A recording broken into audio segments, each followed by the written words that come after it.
Welcome to the Diablo 3 Open Q&A panel. Here to answer your questions are Jay Wilson, Kevin Martens, Christian Leitner, Jason Regier, and Robert Bridenbecker.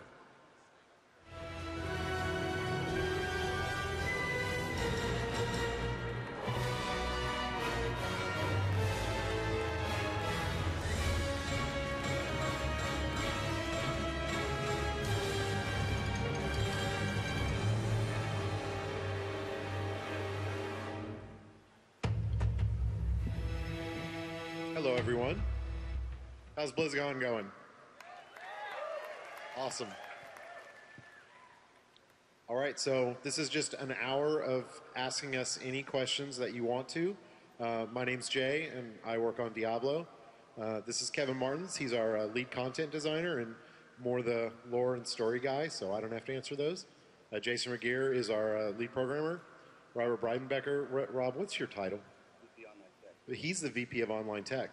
And Christian Leitner, who's our art director. So I think we can cover almost anything. So whenever you guys are ready. All right, you guys are ready? We're ready, Chad. Let's do it. Good to Chad, see you guys. One request, Chad. We've been doing a lot of press. No more of the why are you guys so sexy questions. We're tired of answering them. I'll try to hold off for now. Okay, thanks, Chad. Maybe later, though. All right, come on up. So yesterday during the panel, you guys were talking about difficulty level, how normal mode is going to be really, really easy. But what about veteran players? Are we really going to have to beat the game once before we get any kind of challenge? Are you guys going to add a way to make the game harder before progressing? No, we're not planning on any kind of shortcut through normal difficulty. Just like Diablo 2, normal difficulty will be fairly quick path. We're not too worried about people getting bored. It does get more challenging kind of later in even the first act and progressively throughout. So I wouldn't say that the entire of normal difficulty is not nearly as easy as the first hour or so. The first hour is really a tutorial. So what we really feel internally, what we've noticed with a lot of people playing, especially more serious players, is once they get through that first part really quick, and then they get into the rest of the normal difficulty, and they don't have any problems with getting bored or things like that, because it is challenging enough. I should also say that, the normal difficulty level, if you're a veteran, awesome Diablo player, this is your chance to enjoy the story, get familiar with the skills so that you can really kick ass with them in the next difficulty level. Thank you. Thank you. Come on up. How you doing? To me, there's three types of players in Blizzard games. There's hardcore, and then there's casual gamers, and then there's farmers. And with farmer being such a big industry, thanks to WoW, how do you guys plan on combating this? Because I know the farming industry is already looking at Diablo and going, how can we make some more money? Well, we don't really see that it's as big an issue for Diablo as it is for WoW. The most important thing to remember about Diablo is it's not a persistent world. So the reason that farming feels so bad in World of Warcraft is because the farmers are in your world, they're taking your quest mobs, they're taking your drops, they're interfering with your experience. But in Diablo, they can go off into their own server, into their own world, in their own instance, and farm to their heart's content, and it doesn't affect you at all. So that's really the big issue in terms of, the downside of farmers is really their impact on the world more than anything else. So we don't feel it's going to be a big problem at all. So that's really the big issue in terms of, the downside of farmers is really their impact on the world more than anything else. So we don't feel it's going to be a big problem in Diablo. Thank you. Come on up. With the release of Diablo 3, I was wondering what the chat gem's going to do. I'm sorry, can you repeat? Please? What's the chat gem do? What is the chat? Kevin, you want to take that? I still didn't understand the question. What? What's the chat gem do? It fulfills all your dreams. It fulfills all your dreams. That's what. Oh, that's, yeah. All right. Thank you. All right. All right. You guys made the followers more viable for endgame content, because the feedback wanted it. Is there any benefit, or is it even possible to get to the end of the game in Inferno without a follower? Yeah, it should be totally possible to. The way we're trying to tune them is to make them viable, not required. So they do give some nice bonuses that any kind of, if you're super min-maxer, you're really going to want them there. But if you just care about, if you really don't like followers, and there are definitely people out there, is one of the reasons we originally considered not making them viable, then you should be able to play without them.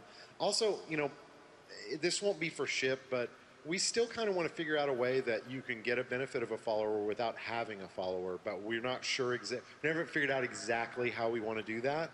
But that's something we're going to explore in the future. Thank you.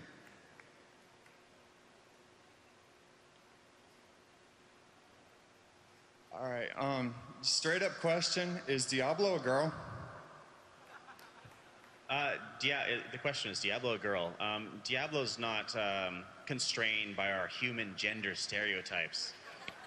She's a demon. So no, the fact is, Diablo can take multiple forms, and we have never seen the true form of Diablo yet. So Diablo has many surprises in store for us. That was good. All right. That's kind of a shifty answer. Just answer the dude's question, Kevin. All my answers are shifty. Oh, okay. Fair enough. Hey guys, I was hoping you could elaborate on hardcore mode. For example, when it's unlocked, are there going to be real money transactions, and are there any differences between Diablo 2 hardcore mode and Diablo 3? Anything we should expect? Yeah, so hardcore mode, where to start? So for those of you who don't know, once if you make a hardcore character and that character ever dies, the character's gone forever.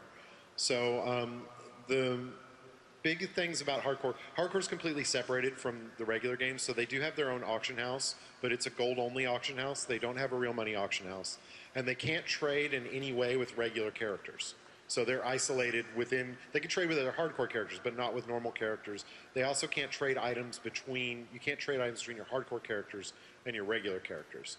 And then the other big difference is when you die, your body doesn't drop. So your items are gone when you die in D3. So it's not like you can have somebody with you who can collect your body and pull your stuff up. So it's a little bit harsher on that front. And then PvP is something we're still kind of internally debating. I think the PvP strike team is really concerned that if we have you die permanently in an arena, then hardcore players will never play arena. And I think that's probably a good point. I still feel like there needs to be some kind of way to do hardcore dueling. So we're thinking about how we could allow that. No fault. That's it. I'm sorry. Get back in line, though. Wow, Chad. Cracking the whip. It's not my fault. Hey, guys. I got a couple questions about Inferno mode. First one, do you expect Fresh 60s to be able to succeed in Inferno? And two, do you ever plan on nerfing Inferno to make it more accessible to the casual players? So I didn't get the first part of the question. Do you guys expect Fresh 60 characters to be able to succeed in Inferno? Okay. No. We expect you will have to farm hell. So, and will we nerf it for all the noobs out there? Probably not. Hey, calm down. We said it was going to be hard. We had a video and everything. Jeez. Probably not. I wouldn't promise that we'd never nerf it, because certainly we've seen, like, in the development of World of Warcraft, we've seen like super hard bosses show up, and even the most hardcore of the hardcore go, okay, he's a little too hard. So I don't want to say that we never nerf something, because it could be too hard even for the super hardcore. But we won't nerf it to make it casual. Thank you.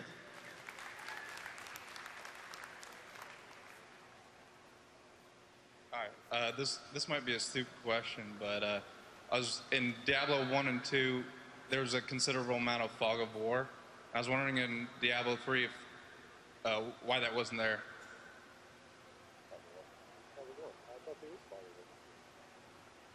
Oh, I guess there's not as much. There is fog of war in Diablo 3. Yeah. We did take Fog of War out of your hub town, so like New Tristram has no Fog of War, so you can easily find all the stores and stuff, but unless we're misunderstanding you, there is Fog of War everywhere else. I mean, we changed the reveal distances. They may not be consistent with Diablo 2. Yeah. Or do you mean the light radius? Yeah. Around the light radius. Okay. Yeah, I guess. You know, a lot of that that was a long, kind of hard process, and there are some dungeons in the game that really do emphasize the light rate because it is there. It was more a thing of that going to a 3D engine and trying to get the world to look really good and, you know, be moody and feel the way we want when you only have one light. Like, it's easier with a 2D engine where kind of every sprite is kind of hand-drawn with its light already in it. But with a 3D engine, if you have one light around the character, it actually makes for a really kind of bland and bad-looking world. You need to fill the world with a little bit more light to make it interesting. And so it made it really difficult for us to do the light radius exactly the way we did D2. But we did try to do it in some of the dungeons. Yeah, it is still in there. There are various areas in the game that are brighter than others, and some are darker than others. And maybe what you're seeing in the content that's out on the show floor is a little bit brighter than some of our darkest areas. So, Great question.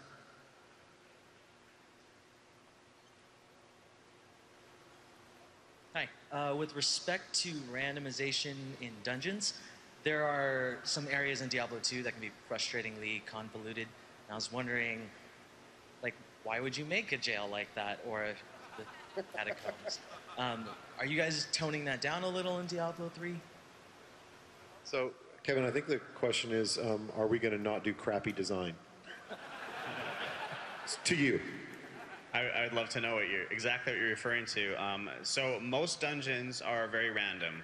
A change from Diablo 2 to Diablo 3 is there is quite a bit more story moments in the dungeons themselves. So in a completely random dungeon, as in one that rolls randomly out in the world, very often you've got a unique entry point. Say the Idol of Ragnar, there's a guy named Poltar who's a treasure hunter, and he gets into these old ruins and he can't get through in his own. So it's an escort mission, and it concludes at the end. So there's random dungeon in between, but he's got a set starting point and a set final room, and the quest concludes.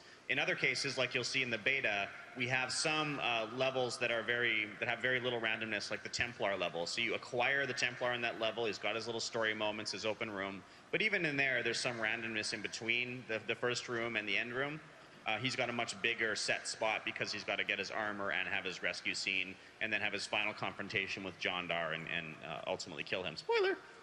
So I'm not sure if I answered your question. There's still a ton of randomness, especially in the dungeons. All right, thank you.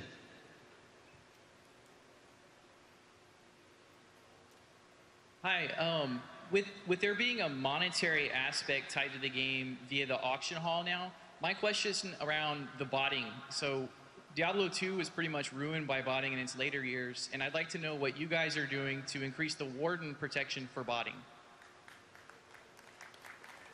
That's all you, baby. Okay, so the question is basically, what are we going to do about bots? So number one, I mean, as Jay was talking about a little bit earlier, yeah, there's no question from a warden standpoint, that's an investment that we've spent the past 10 years on. We're going to continue to do that. We've actually been sort of insidiously, trying to figure out how it is that people are going through and re-engineering some of our systems or better understanding them. We have some inherent protections given the nature of Diablo's gameplay, in that it does render the bots a little less effective, but it still makes it where an individual can go through and they can just grind for 24 hours at a time. So we're going to be monitoring that. We're going to be policing it really well and making sure that we maintain the consistency of the gameplay. So I want to follow up on that too, because one of the things that I know is really annoying in Diablo 2 is the people who would jump into games and broadcast and jump out, and that's something we'll be looking at as well. It's actually a little tougher to do in our setup than it would be than it was in Diablo 2, just inherently in how we kind of designed how you jump in and out of games. But we're definitely going to look to any kind of like spamming or things like that. We'll look to try and stop as well. Awesome, thank you.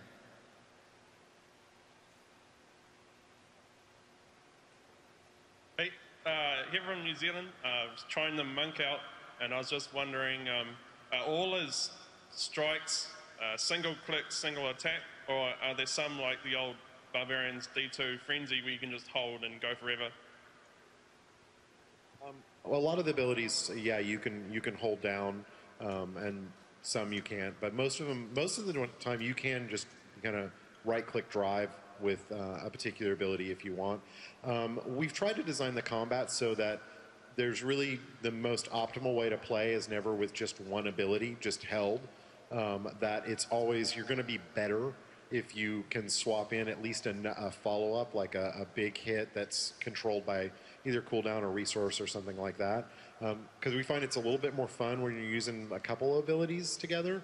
But yeah, you can do the same control scheme as Diablo 2. Great question. Thanks for coming.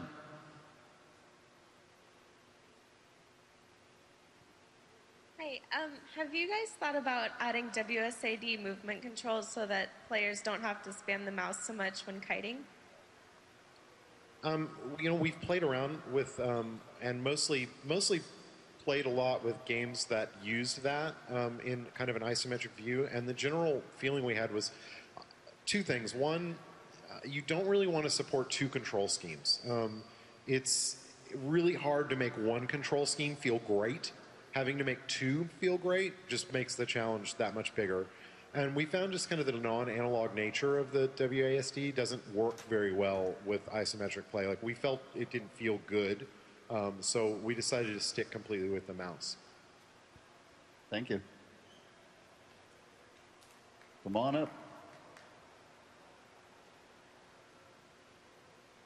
Hey guys, I just want to ask you, in Diablo 2 you used to have rune words.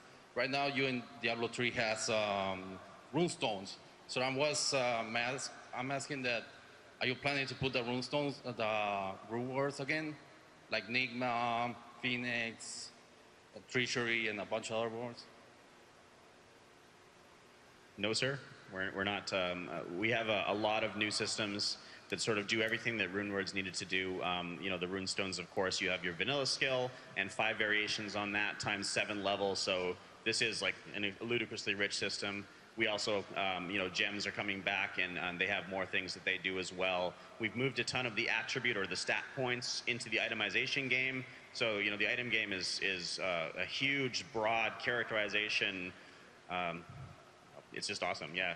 Crafting, you make your own items which have some set abilities and always random affixes as well. You can break those things down. You know, that's replaced gambling, for example, if you have something you don't like. And so on and so on. Like, so we have a ton of new systems. We don't actually need RuneWords at all anymore. We have it all covered. Thank you.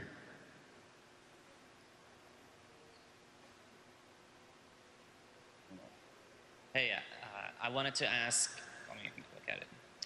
All right, you guys keep teasing us about console version of the game. Is it coming out on console or not?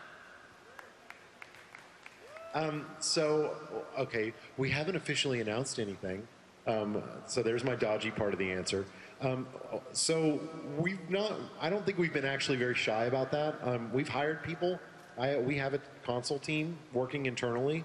So we want to make a console version. I think that's pretty obvious. And, you know, we're hiring right now to try and fill out that team. But we haven't announced it because we don't want to announce something until we're sure. You know, until we have a game that we can show to people, we don't like to announce things. And we've really only kind of been as upfront as we have because we've been trying to hire people, and it's really hard to hire people when they don't know what they're going to work on. So but yeah, we'd really like it to be on console. We think it can work there. We've done a lot of experimentation with the controls. But the most important thing for us is if it goes onto console, it does not compromise the PC game in any way.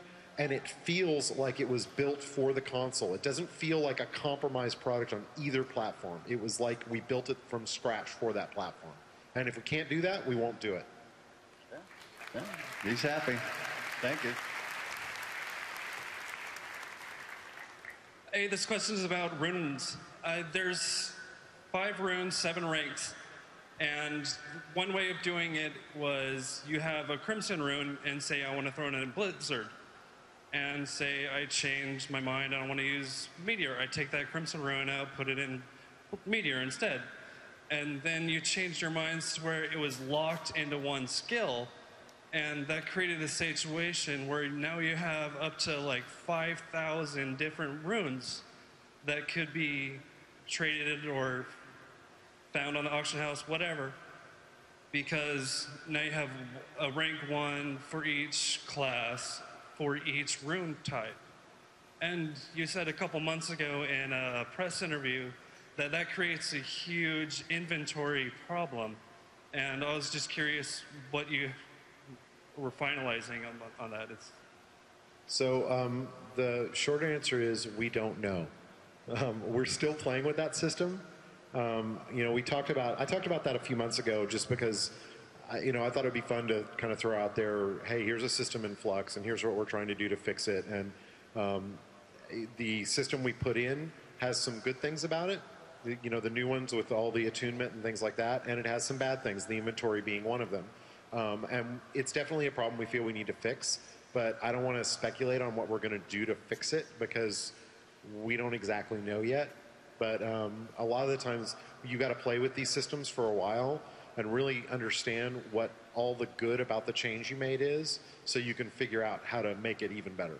So we are still working on it. It's actually probably the only system that we have that is still in flux in terms of design. Everything else is really pretty solid and just being tuned and polished. But that one we still feel like it needs something. No, back in line though. We'll get you. Be gentle. Nice hammer. Thanks. So back in D2, I pretty much perfected the Teeth Necromancer build, in which I just spammed every point in the teeth. I felt it synergized really well with my character. I was wondering if D3 is going to have any kind of spell equivalent to teeth. A spell equivalent to teeth? Like a similar spell does the same thing, just a radius of some kind of... Yeah, we've got several spells, I would say. I don't know that we have one that I can think of off the top of my head that's exactly like teeth. But we definitely have some skills that are, you know, multiple splitting projectiles with a little bit of kind of randomization. There's like, with rune variations, there's like 700 skills per class. So my guess is we actually probably do have one that's exactly like teeth, and that's not the class that I'm playing right now. So, but yeah, definitely. You should see something that's similar enough.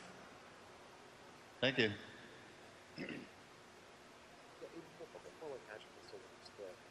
Hello, as a designer/programmer, I was wondering what kind of challenges you had for the design/implementation for the console of Diablo 3, and what lessons you could learn from them, and I'd like to know about it. I'm sorry, for the what? Any design/implementation challenges you had for the console version of Diablo 3. Got it. And what lessons you learned from it, I'd like to know. Well, I mean, we haven't built it yet, so lessons learned are not very many because we've only experimented with like kind of control schemes and things like that. Jason could probably talk to any kind of technical stuff. The biggest challenge is really targeting. Movement actually feels better on a controller. Like having direct control over your character feels really good.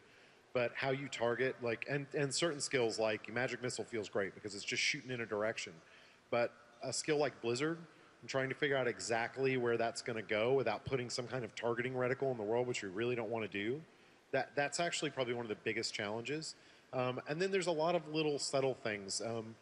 Monster distribution and AI feels a little bit different than it does on the PC version when we've played around with just again how the controller feels and how it feels to get surrounded. So, but those are very subtle things. Any technical stuff you want to comment on? No, I think it's mostly that control is king. Like everybody wants a game where you feel like you have great direct control of your character, and that's what we've probably spent most of our time experimenting with, and trying to make sure that that gets right on the console version that we're playing around with. Thank you.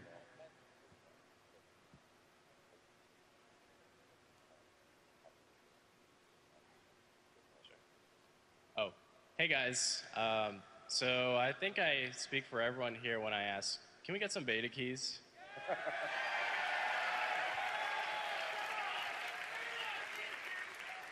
Yeah, I have some in my back pocket right now. We're going to be releasing more beta keys very shortly.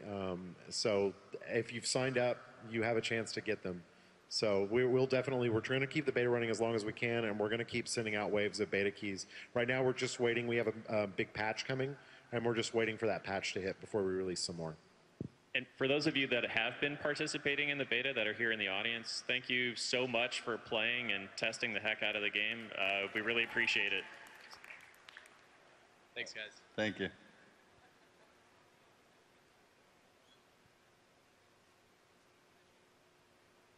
Hi, I went to the sound panel yesterday, and they told me to come to you guys and ask you if you could make a level that would incorporate the sound effect of a pig playing a guitar.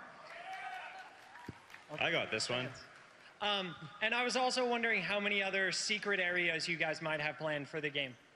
Okay, the pig playing a guitar. This is the third time someone has asked me this question now, and I'd love to know what the sound guys were thinking when they came up with that one. So, hey, Christian, can we get the animation of a pig playing guitar? We'll get right on that. Yeah, I'm going to think of a super grim storyline to how the pig came to the point in his life where he's got to play a guitar.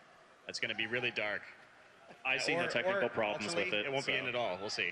What kind of guitar does a pig play? Like bluesy, maybe, or? Yeah, Delta Okay, blues for sure. cool. Yeah. Banjo. Oh, what was the other question? Oh, about other secret areas? Secret areas. Why do you guys always want to know things that spoil the game for you? Why do you always ask those questions? Do we have secret areas? Yes. What are they? They're secret. It's a secret. Thank you.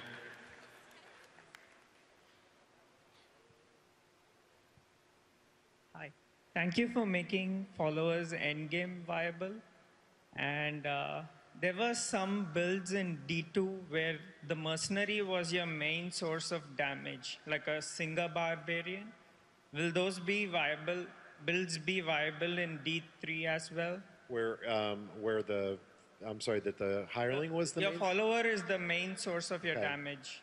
I wish Wyatt was here. He would probably be able to answer that. My guess is, I don't know. I honestly don't know whether that's the case. We haven't really done enough. Like we changed over to make followers viable very recently, so we haven't played with them in the higher difficulties that much.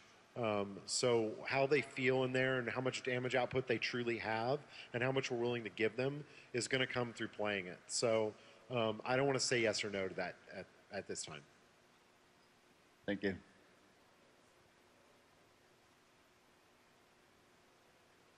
Hey guys, so I know how you said in Inferno the level cap for the characters is at 60, but the monsters is going to be 61 and higher, so that the monsters are always tough. It's always a challenge, but eventually we are going to beat it. I was just wondering if there's like plans or groundwork for like a super dungeon or like a new Uber Tristram type thing, maybe. Well, I'm sure if you guys get really bored and don't want to play the game anymore, we'll try to do something. But right now we're more focused on getting D3 done. So we haven't really thought what we do beyond that. But I can promise you, if you guys destroy Inferno and you're just sitting around on your giant mounds of totally not ill-gotten loot, then we'll do something about it. Thank you.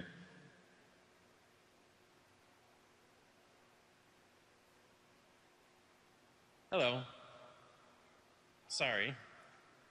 Yesterday you said that you revealed the cast speed for wizards are going to be related to weapon speed, and arcane power regenerates at a static rate. So let's say when you run out of arcane power, you only can cast one meteor every 4.8 seconds. What are you doing to incentivize having faster weapons for spells like that? For spells, the faster weapons really affect the academic, I think they call them academic now, basically the academic spells. So we have, for every class, one of the things that we've learned about the combat model is you have to have something to do at all times. We can't really have a scenario where you completely run out of resource and you just stand around waiting for it to come back. You need some kind of response. In Diablo 2, you had mana potions. We didn't want to do mana potions, so we needed to make sure every class had their own kind of unique response. For the wizard, it's you almost always want an academic spell because they're free. So you can cast those as much as you want, and the attack speed is very much affected by your weapon. But some skills like Meteor, where you don't cast them very often, they do benefit from a higher damage weapon, and that's okay, because that's the kind of build that you would want with that particular skill. Whereas another skill that uses a lot of arcane power, like Disintegrate, has a much more kind of straight, you know, constant beam they got. It's not like one blast every few seconds. It's constant. So it's affected a lot by weapon speed. So it really just depends upon your build. So if you've got a lot of abilities that have more of a constant or faster attack rate, then you want faster weapons. If you've got kind of big bomb abilities, you want bigger weapons. Makes sense? Thank you. All right.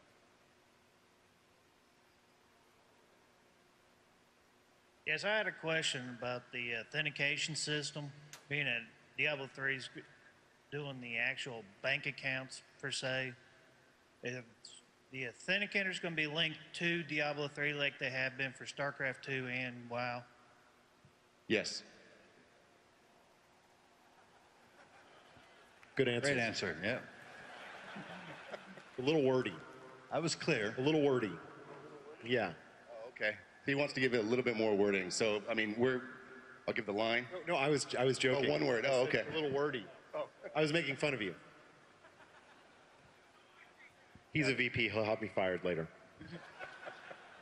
Hey guys. So in the panel yesterday, it was mentioned that people played with the skill menu open so they could swap between active skills and then it may be locked during combat in some way. Has any thought been given to opening more skill slots or letting players set loadouts in town and then switch between that on the fly so the skill menu isn't used or needed?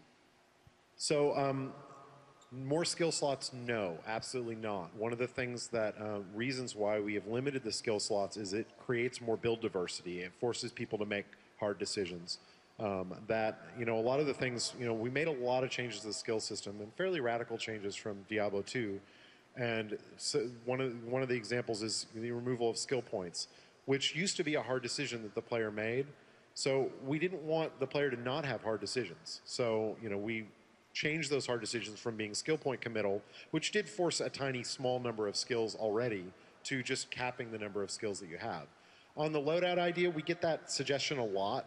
It's not something we do for core release, but we can see maybe there might be use for it.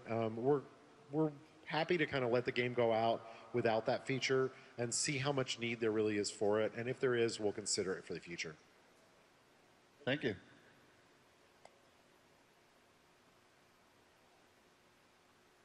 Hey guys. All right. During the character design process, were there any characters you might have taken out of the game or rolled into any currently existing characters in D3? Yeah, so there's a lot of iteration that we do when we do the character designs and even the class design. So there's definitely a lot of versions or a lot of sort of small ideas we had that we really loved. And we're sort of saving those for later. It's a very collaborative process, so the entire team gets involved, you know, and we really sort of shoot ideas back and forth. So there's definitely a lot of stuff that we sort of get out of that. And some of it is too awesome not to use at some point. So we definitely have that, yeah. Thank you.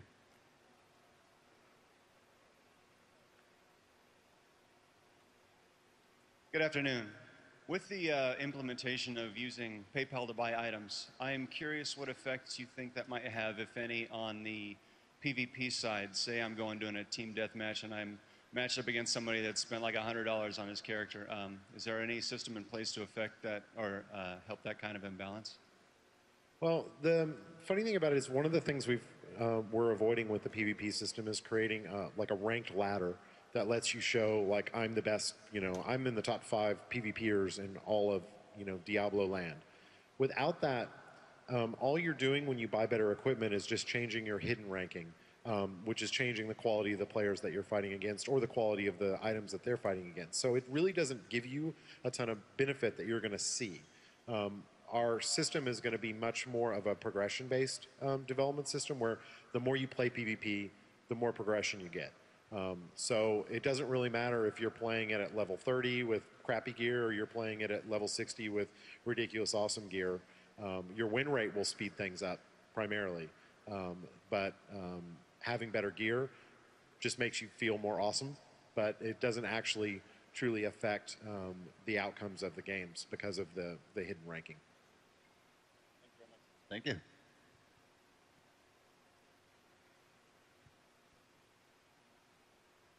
Good afternoon, guys. My question is about a pretty hot topic on the forums. in D2 you had the hostile system for PvP, and during the open world, and you're going more towards a arena style PvP right now. Can you elaborate on your thought process behind that, or are we going to see some other kinds of PvP systems later on besides just the matchmaking arena? So our thought process was that there was this fantasy in Diablo 2 of I'm out in the world, I'm excited, I'm fighting, and then all of a sudden another player shows up, and it's this tense moment of who knows whether they're going to attack me or not, or whether my teammate's going to suddenly turn against me or not. And the truth is that those things happen in isolated incidents when Diablo 2 first came out, and then pretty much the vast majority of PvP encounters either were I got ganked by somebody who town portaled back to town and went hostile while a frozen orb was still in the air. Not awesome. Or I just put a password on my game because I never want to be ganked. So the fantasy of that hostile encounter, it never happened. And all it did was really make people not want to play together. And so we took a stance on Diablo 3 that we will never do harm to the co-op game. We'll never do anything that will make people not want to play together. And also, we kind of looked at it too as that really wasn't a great PvP system. It was kind of turning on a bit, but not really truly supporting PvP. So we wanted to focus a lot more on a dedicated mode that would allow those players who really want to play PvP to do it with some actual support, with a progression system and arenas built for it, and UI and all the great things that you'll get from PvP modes. So, and in the future, we will consider doing more PvP modes as well. And like I mentioned earlier today, I would love to have. Right now, we don't have like a way to duel, and so that's something I think we'd really like to add. Thank you. Hi, I'm Andrew from Australia. On behalf of all the Australian players, I just wanted to know if you guys were planning to introduce either an offline or a LAN play option, or alternatively actually bring some proper oceanic servers up so the rest of the world doesn't hate playing with us because of our latency? Yeah, that's a good question. It's difficult for us because basically what we're trying to do is we're trying to consolidate the number of different data centers and servers around the world so that there's actually more people that are able to play against one another. But we are trying to address some of the inherent challenges with the oceanic realms. We introduced the ability to play in Southeast Asia or in North America so that you have that capability with StarCraft 2. Jason, if you want to talk a little bit about any tech you guys are investing to try and reduce the dependency on latency. I know that D3 is a little less latency sensitive than Star 2 was. Yeah, we've done a lot of work to try to make latency better in the game for those people who have higher latency connections. But yeah, I don't have any more than that. Yeah, the other thing we've done is in the ISPs down there, we've actually been working with them to try to find better routes back to where our data centers are at, because we know that our Australia, New Zealand player base is huge, and one of these days we may decide to put a data center down there. Right now, we're not planning to, though. Thank you.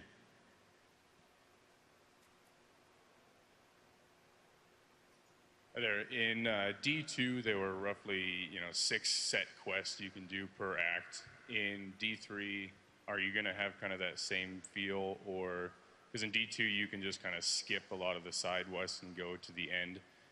Is there going to be any more incentive to maybe do some side quests in D3?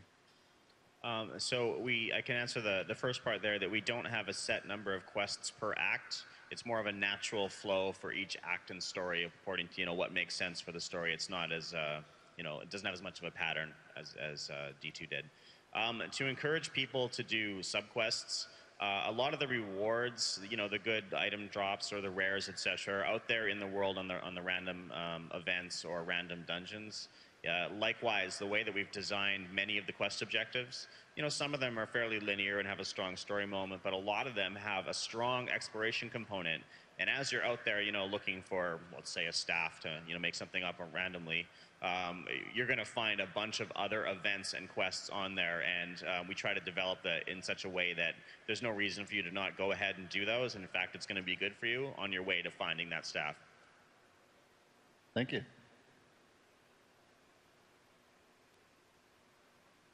Hi, I wanted to ask if there will be any guild or clan implementation, because while it's good that you don't need a big bunch of people to play in Diablo 3, but still it would be good to interact with friends, or at least a permanent chat room where we can hang out, maybe link loots to each other. And I think this social aspect is very important for the game. Yeah, you can applaud for guilds. Guilds are awesome. The answer, guilds are awesome though. Oh, sorry. Not at least for initial release, but we do see the value in them. I mean, we realize that Diablo's not a game where you're going to need a guild to do raids and things like that, but people still like to collect together and they still like to be social. It's one of those things where when we do it, I'd really like us to do it right. I'd like us to do more than just, say, a glorified chat channel. And there's been, some ideas in the past that were being floated for Diablo 2 that were really awesome ideas that we've definitely have on our wish list of things to add to Diablo 3 someday. So not right now, but maybe someday. Thank you.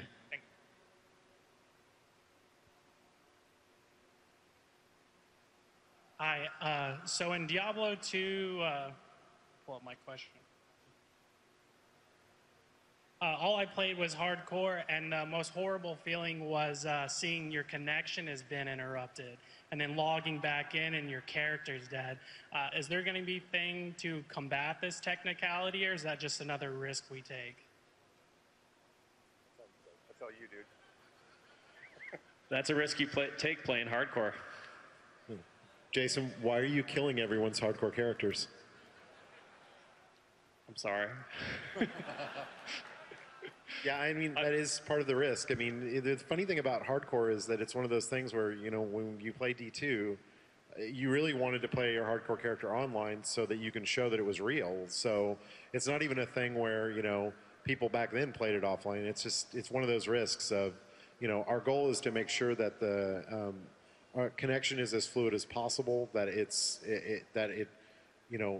that our server, if anything goes down, we'll do everything we can to make sure it's not our fault, at least. We can't guarantee the rest of the internet, but we can try and guarantee ourselves. Well, I know one of those experiences that was really bad for everybody was when you'd portal in to, say, Duriel's lair with a hardcore character, and before you'd even loaded, you'd be dead. We don't want that. We don't want that scenario to come up for you, so we are actually designing around that. So. Thank you.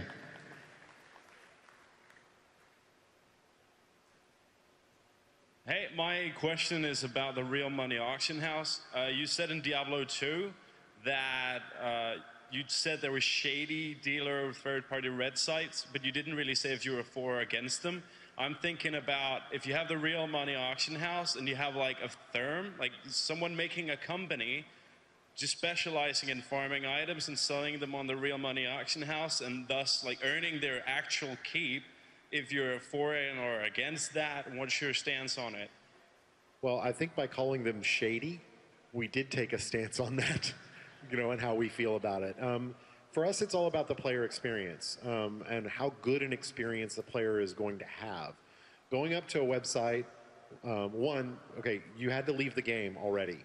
That's a bad experience. You might not get the item you want. That's a bad experience. You might get ripped off. That's a bad experience. It's cumbersome to do. That's a bad experience. It's not accessible to everyone, so some people have more riches than others. That's a bad experience. All of these things are things we wanted to fix. So we look at it and say, we want to give people a good experience. We don't have an expectation that people are going to be able to make a living off of this, but they might be able to make a little bit of extra money, and okay, cool. We have no real problem with that as long as they're having a good and fun game experience. Thank you.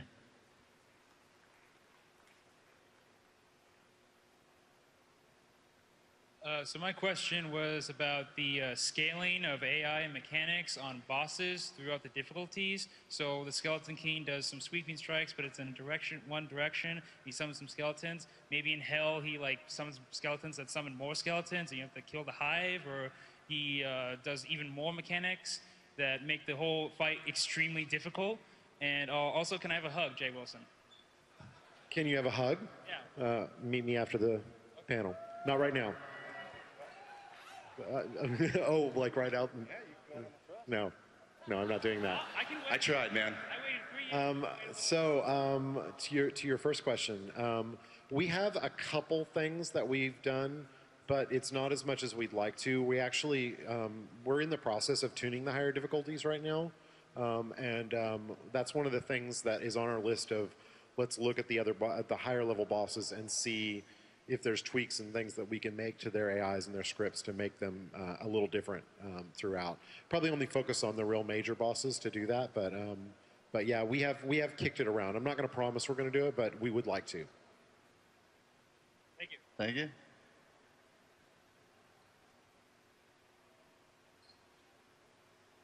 Hey guys, how you doing?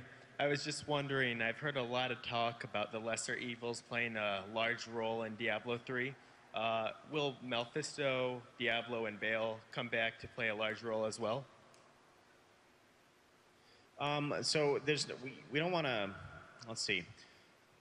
The primary villains of the game we've essentially announced, and we want to stay vague about exactly when you fight them and exactly what they're after. We talked earlier at the lore panel. I'm not sure if you caught that, just like an hour and a half ago. Leonard explained that there is an object called the Black Soul Stone. This is the key to defeating evil forever. And Azmodan knows about it before you do, and so does Belial, and they're ahead of you, so you're already paying catch-up at this point. The first mystery of the game, which is in the beta, is what is this thing that fell from the sky? And the beta ends very shortly before you answer that question, which is why that's how much content you have to play in there, because we don't want to spoil that.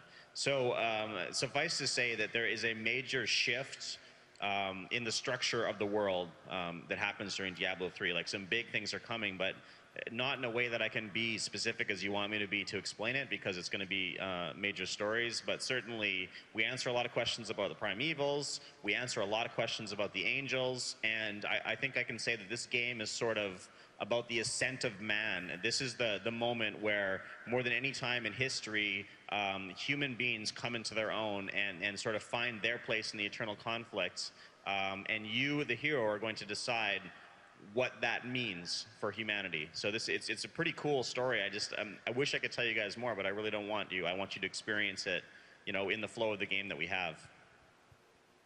Thank you.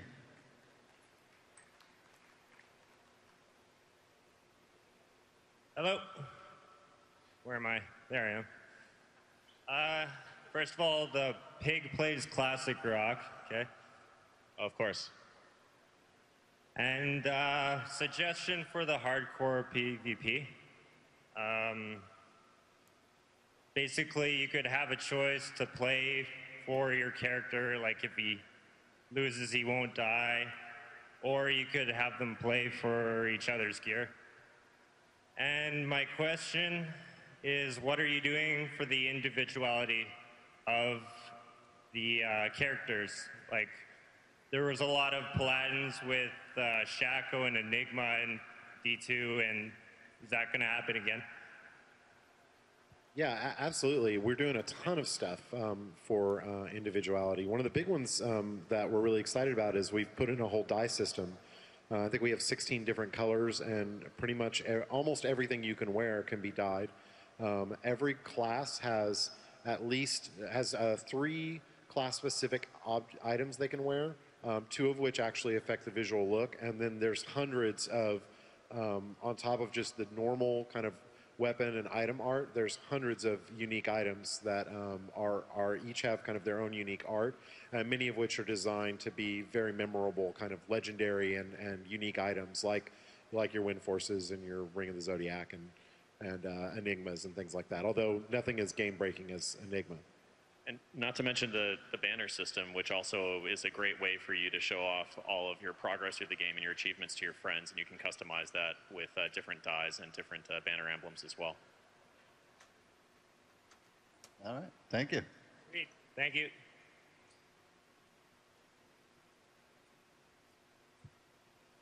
I actually have a question and a follow-up question. The first question is the PvP system in Diablo 3. I started Diablo 2 back in around 2000. The last 3 years, or the last 6, 7 years of my Diablo 2 career were leading a major PvP clan on East. And the arena is just, it's kind of similar to the 09 PvP without the enigmas and it's 16, 17, 18 different viable PvP builds for characters. Are you planning on releasing anything like Enigma or the synergy system that actually allowed the many different PvP balances that Diablo 2 had? Well, I guess I'm not sure I completely understand the question, but I guess my answer would be, if you're looking at the PvP here and thinking, going into PvP, I go in with these pre-made locked builds, that's not how it works. Like, we have to put builds into the game here so that people don't spend, 30 minutes. They're 30 minutes basically just building a character. So we just kind of give you a pre-built build. But when you take a character into PvP in Diablo 3, it's your single-player character. So it has all the build options, and we have calculated it somewhere in the area of 2.8 trillion different builds. So there's definitely a massive number of potential ways you can build characters. And then you take on top of that, since it's team-based game, the combination of different characters and then the combinations of their abilities with one another create an enormous number of variations. So I think that is an answer to your question. The second question was, the PvP arena is, I know where you do the PvP, but are you going to allow any kind of dueling outside of the arena where there's big open fields? Well, like I said earlier, we don't have a way to do that now, and we're not going to allow people to go hostile within the core game, but I would like people to be able to do kind of free-form dueling, and whether we can get that in for ship or not, we're not sure at this time, but it's definitely something we want to do. Thank you.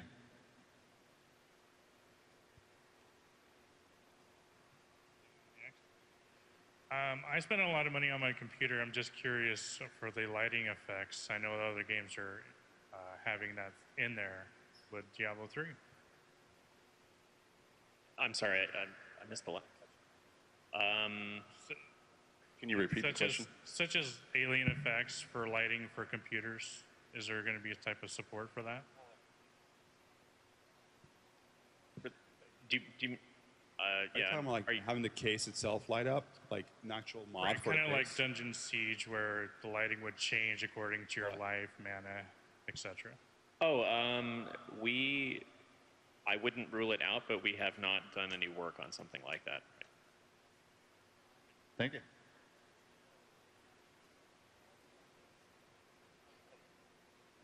As we move through normal through Inferno, will the randomized dungeons be getting larger in size? We don't currently have plans to do something like that, so I don't think that'll be shipping with the base version of the game. That's an interesting idea, and we have talked about it, so possibly in the future, but not for the initial game. Thank you.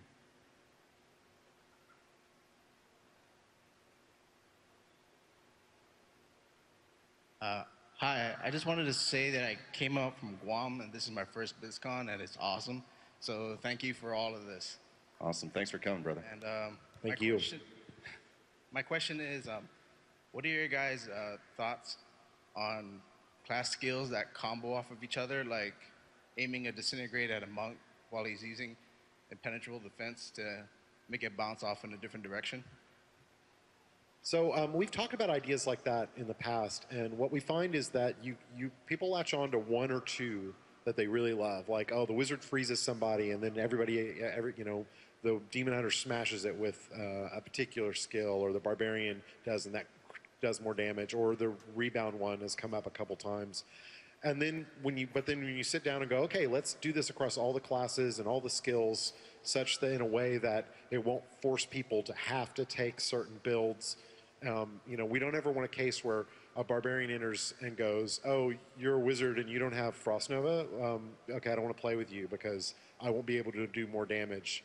So when we try to come up with just ways to do that across the whole game, we find that there's not a lot of meat there for systems like that. And that at the end, we think it would actually have more negative connotations than positive ones. It's a great kind of fantasy, but we've never figured out a way to do it in a way that we didn't think would actually hurt the game. Thank you. Thank you.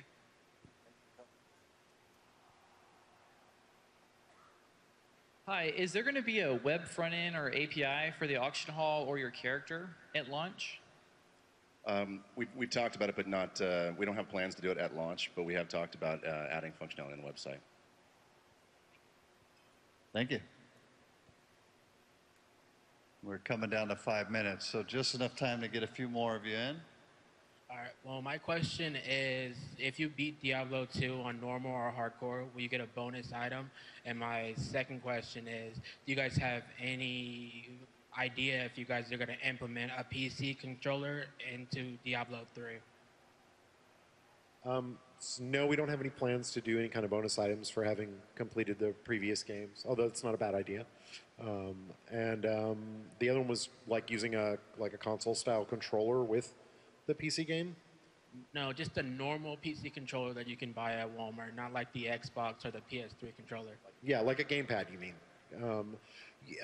Not at release. We might, as the console version continues, I'm sure we'll at least consider it and look into it, but there's a lot of controls problems to fix. And as I mentioned earlier, doing multiple control schemes is a pretty big challenge. So I think we'd only do it if we could pull learning over from our console development. But initially, no, we don't plan to support that. Thank you.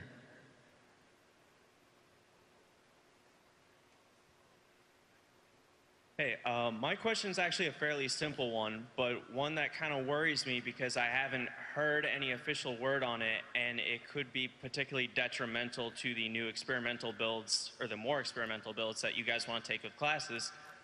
So are you actually able to switch around runes after you apply them to a certain ability? And if you can, what happens to the runes afterwards? Does said rune just go back in your inventory, or is it destroyed and you'll have to trek around for a new one? Every system we've done, you can remove runes kind of freely. We may put the same kind of restrictions on switching that we're currently experimenting with on the skill system to, again, give more build commitment. It's really important to us that when people go out into the world, they feel like they're committed to a very specific build because that's where a lot of the interest in creating your character comes from. But once you go back to town, we don't really see any need to put this big cost and like you pull a rune out and you destroy it, or we don't let you switch things out. Like experimentation is part of the fun of Diablo, so we've taken a philosophy of let people do it as much as we can possibly allow. Thank you.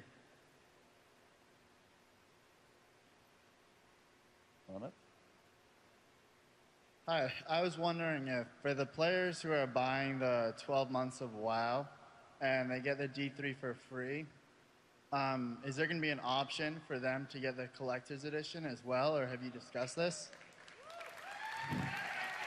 Awesome. That's a great question.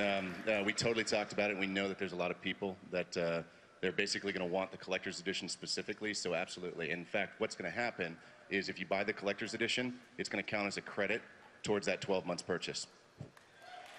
Wow, great question. We okay for one more? Well done, Rob. Thank you. That's a good one to end it on.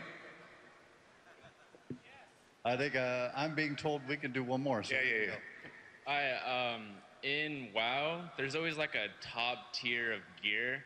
In Diablo, how many options are people going to have once they reach like the very end game content as far as gear goes? Well, it's hard to give a specific number because our gear is randomly generated. So in Inferno, there's 3 kind of tiers of gear, and there definitely is like a best-in-class tier. But if you get the right rolls can be as good or better than the tier up. So it kind of depends upon how the item rolls and what kind of, and what specifically you're looking for. And WoW, a lot of the times, if you're a particular class, there's usually not a lot of variation in the kind of stats that you're looking for. It only really varies by the kind of activities you're doing. Whereas in Diablo, depending on how you build your character and what skills you choose and what your playstyle is, there's a really much broader array of items that you can possibly be interested in. So you could pick up an item that for somebody else is one of the best items in the game, but for you is, even though it's something you could wear and has good stats, you're not interested because maybe you're not interested in a crit gear or whatever particular affixes are there. Okay, thank you. Gentlemen, thank you very much. Everybody give them a round of applause.